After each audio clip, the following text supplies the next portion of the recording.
Hey, we're going to be going over your reading assignment for today, and the title of this assignment is 8 Ball.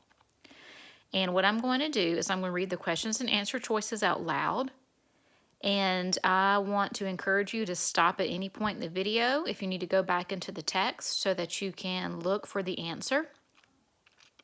So the first thing you're going to do is you're going to write your first and last name, and then you're going to read the passage that's called 8 Ball. Now, if you'll see right above this passage, it asks you, is this passage fiction or nonfiction?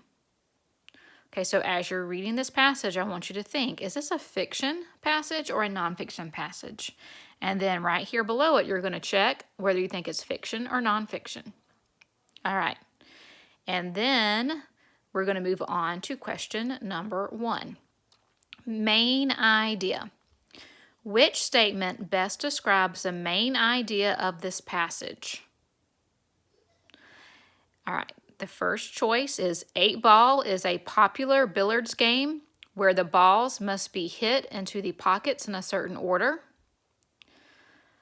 Or 8 Ball is a popular billiards game that is played with 8 balls. When you play 8 Ball, you must always call your shots. Or there are many games that can be played on a billiards table, but 8 Ball is the most fun. All right, so which one of those statements best describes the main idea? And remember, the main idea is what the passage is mostly about. All right, number 2, drawing conclusions. What would be the result if John accidentally pockets the 8 Ball before he pockets all 7 of his strike balls? All right. Is it the game ends, John is the winner? On John's next turn, he must pocket the strike ball still on the table. The game ends, John's opponent is the winner.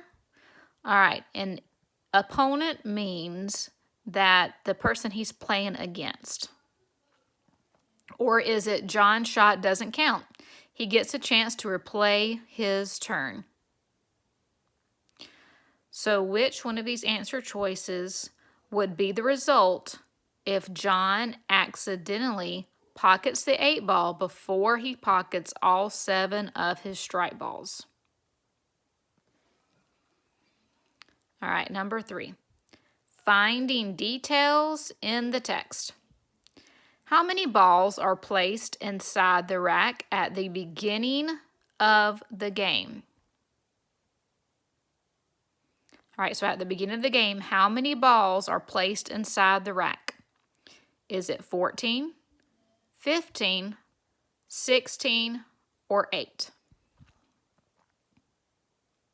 Number 4, text structure.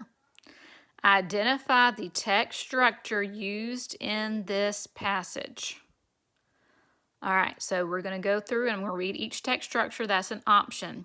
Description, cause and effect, sequence, problem and solution, compare and contrast. All right, now remember that description is usually your last choice, so you need to make sure you go through all the rest of them first to make sure. Cause and effect is when something takes place and then there are effects because of what happens. So if there was a tornado, the effects of the tornado would be trees falling down or homes being destroyed.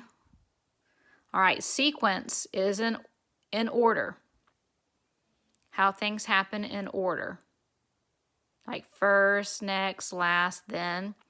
Problem and solution is there's a problem in your passage and then you talk about the solution and how the problem is solved.